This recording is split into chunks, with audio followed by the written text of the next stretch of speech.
Have you ever opened a piece of code and found one class tightly tangled up with another? So tightly that chaining one things break five other things. If you have felt that pain, then stick around because today we are going to fix that problem for good. So we are diving into one of the most powerful and honestly one of the most important concept in modern software development, dependency injection in .NET. By the end of this video, you will not only understand what dependency injection is, but you will also know exactly how it works under the hood, the different service lifetimes, the different types of injection, and the best practice that professional developers actually use in real projects. So if you are serious about writing clean, scalable, and testable code, so this is one video you don't want to skip. Let's get started. So here is a quick look at everything we are covering in this video. We'll start with the basic, what dependency injection actually is and why it matters so much. Then we will walk through the real benefits it's bringing to your code. After that, we will break down exactly how it works step by step with registration, resolution, and injection. We will even go through a hand-on code example so you can see it in action, not just on a theory. Then we will explore the three services lifetimes: transient, scoped, and singleton, and understand exactly when to use each one. We have also covered the different types of injection, the best practice followed by professional developers, and finally we will wrap it all up with a real world example using a full e-commerce application flow. So stay with me till the end because every single part built on the last one, and by the time we finish, dependency injection is going to make completely sense to you. Let's talk about dependency injection in .NET and how it helps you build applications that are loosely coupled, easy to test, and simple to maintain. So what exactly is dependency injection? In simple word, dependency injection or DI is a design pattern that allow a class to receive its dependencies from an external source instead of creating them on its own. Think of it this way: rather than a class going out and building the tools it needs, those tools are handed to it from the outside. This one small shift changes everything about how your code is structured. Dependency injection is a technique where the dependencies of a class are provided by an external container instead of the class creating them itself. And because of this simple idea, you get a whole set of powerful benefits. First, you get loose coupling because your classes are no longer tightly bound to specific implementations. Second, testing becomes so much easier since you can swap in mock dependencies whenever you need to. Third, your code becomes more maintainable because changes in one part of the system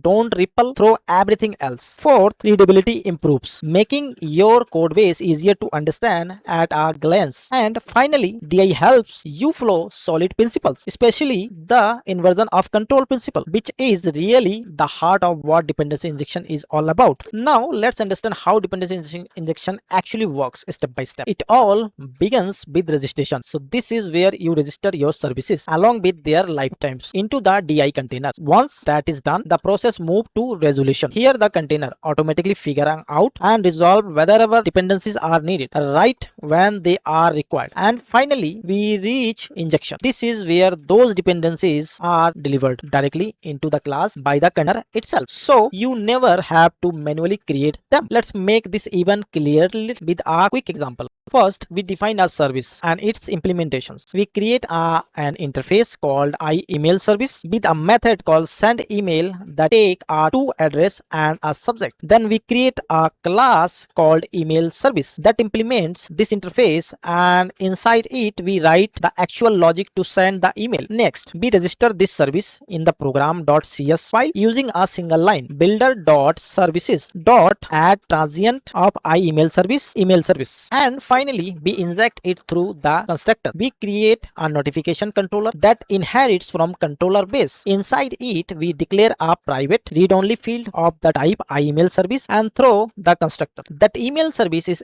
automatically injected in the assigned. Notice how the controller never creates the email service itself. It simply receives it. That's dependency injection in action. Now let's talk about something equally important: service lifetimes. In .NET, there are are three main lifetimes you need to understand. The first is transient. With transient, a new instance is created every single time the service is requested. This is perfect for lightweight stateless services. The second is scope. With scope, a single instance is created per request or per scope. This works really well for per request operations like database context. And the third is singleton. With singleton, a single instance is created for the entire lifetime of the application. This is ideal for things like caching services, configuration data, logging, or any shared resources that need to persist throughout the app's life. Moving on, let's look at the different type of injection available in .NET. The first and most preferred is constructor injection. This is the go-to approach where dependencies are provided directly through the class constructor. The second is property injection, where dependencies are provided through public properties on the classes. And the third is method injection, where dependencies are passed in through method parameters exactly when they are needed. Now, before we wrap up, let's go through some best practice that every developer should follow when working with dependency injection. Always dependent on abstraction, not concrete implementation. Keep your services small and focused on a single responsibility. Register each service with the appropriate lifetime for its use case. Avoid using the service locator pattern since it works against the principles of DI. Prefer constructor injection for any required dependencies and always follow the single responsibility principle when designed your services. Let's tie all of this together with a real world example using our typical e-commerce application. In this application, we have a controller which dependent on a service. That service in turn depends on a repository,